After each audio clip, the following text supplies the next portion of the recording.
As of Monday morning, the U.S. military has begun blocking all maritime traffic from entering or exiting Iran's ports. This is the latest escalation in the U.S.-Iran war. And here's what we know about how this military blockade will work. The U.S. says that this is in effect against all ships, regardless of where they're from. They say it'll be enforced specifically in the Gulf of Oman and the Arabian Sea, so that's east of the Strait of Hormuz. And the military says that any vessel entering or exiting Iranian ports in the blockaded area will be subject to what they describe as interception, diversion, and capture. Now, the U.S. says that traffic going to and from non-Iranian destinations will be allowed through. But the Iranian military has warned that if its ports are threatened, then no port, they say, in the Persian Gulf or the Sea of Oman will be safe. In theory, though, the fragile ceasefire still holds while this is in effect. The idea here is to increase economic pressure on the Iranians to get them back to the negotiating table and to try to make a broader deal to end the war. The question, though, is whether that can happen before. There are more peace negotiations today, so here's what to look out for. This time around, it's not America and Iran, it's Israel and Lebanon, who will be meeting in Washington, D.C. Both countries are sending ambassadors in order to see if there's enough common ground that their national politicians might be called into action at a future meeting. So what's up for discussion is a conflict that has been going on for years, but which has really ticked up since the start of the Iran war. Those recent Israeli attacks on Lebanon have killed around 2,000 people and displaced around about 1 million. But this is a complicated conflict because Israel isn't opposing the Lebanese government. Instead, it's the militant group Hezbollah, which is Israel's target. Here's what you need to know about President Trump's new blockade of the Strait of Hormuz. There are two goals. The president hopes to increase the number of ships coming out of the strait, and that'll hopefully bring down global energy prices, and it'll stop ships from going into Iran, which would help Iran's economy. The problem is, experts say neither thing is likely to happen. The problem with getting ships to come out of the strait is that they're afraid these would be ships coming from friendly countries like Kuwait or the United Arab Emirates. But they're afraid of mines are being fired on by Iranian ships. Right now, there aren't enough U.S. Navy ships to actually escort tankers out. And the other goal, to pressure Iran by blocking ships from getting to Iran, that might not work either.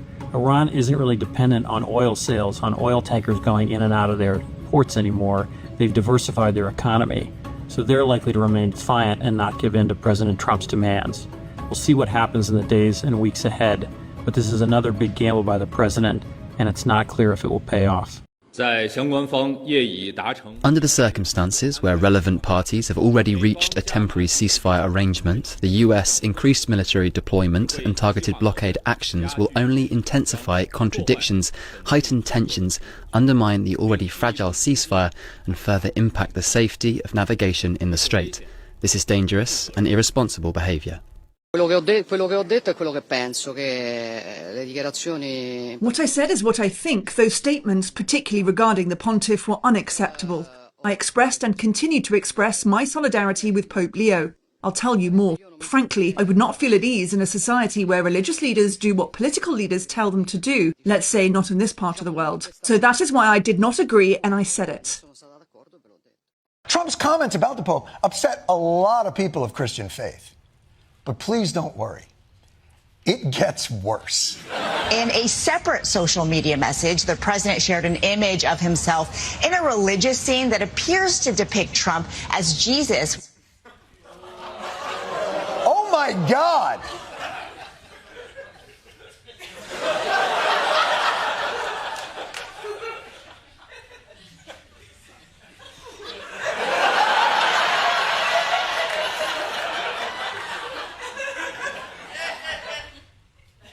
Wait, the guy in the bed, can I just... Are you...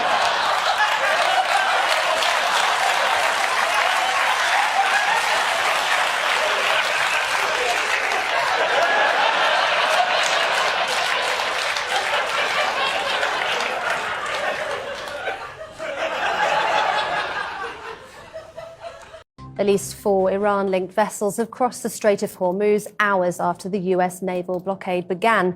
US Vice President J.D. Vance claimed that Iran's block on traffic through the strait was an act of economic terrorism, but said Donald Trump's warnings showed that two could play that game. Pakistan has proposed a second round of talks after the collapse of efforts to reach an agreement last weekend. Fallout from 2 major controversies involving President Trump and religion. He has now taken down an image he posted showing himself as a Christ-like figure. That's after backlash from Christian conservatives. But he's doubling down on attacks against Pope Leo. He calls him weak on crime. I thought it was me as a doctor and had to do with Red Cross. But some of the president's supporters in the religious right saw it another way, calling the image outrageous blasphemy, while Vice President Vance said it was a joke. Just one day earlier, Trump took on the first American-born pope, calling him weak on crime and the threat from Iran. We don't like a pope that's going to say that it's okay to have a nuclear weapon. After that, one prominent American Catholic bishop, Robert Barron, called on the president to apologize. Will you apologize? No, I don't, because Pope Leo said things that are wrong. He was very much against what I'm doing with regard to Iran. Trump said the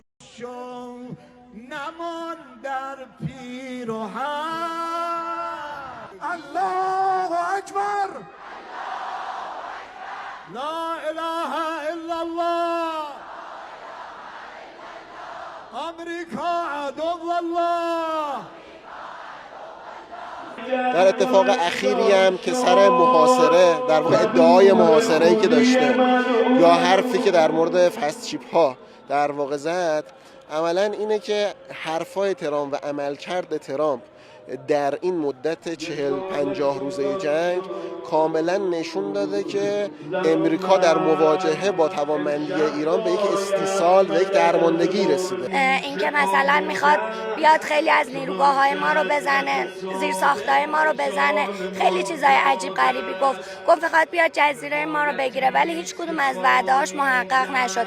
اینم یه وعده. Obviously, the last Iran agreement took the Obama administration 20 months to negotiate. And this time, there's a wide gap between the U.S. position and the Iranian position. The U.S. is asking for an unconditional surrender. Iran is asking for control of the Strait of Hormuz, nuclear enrichment, and money. I'm glad the Pakistanis are setting the stage for what will be extensive and grueling talks. The host country declaring a national holiday, implementing a lockdown in the capital of Islamabad. The Pakistani government welcomed both delegations with flowers as they both got off the plane. The building was decked out in branding. There were signs that read, Islamabad Talks. Reporters were offered specially branded Brewed for Peace coffee.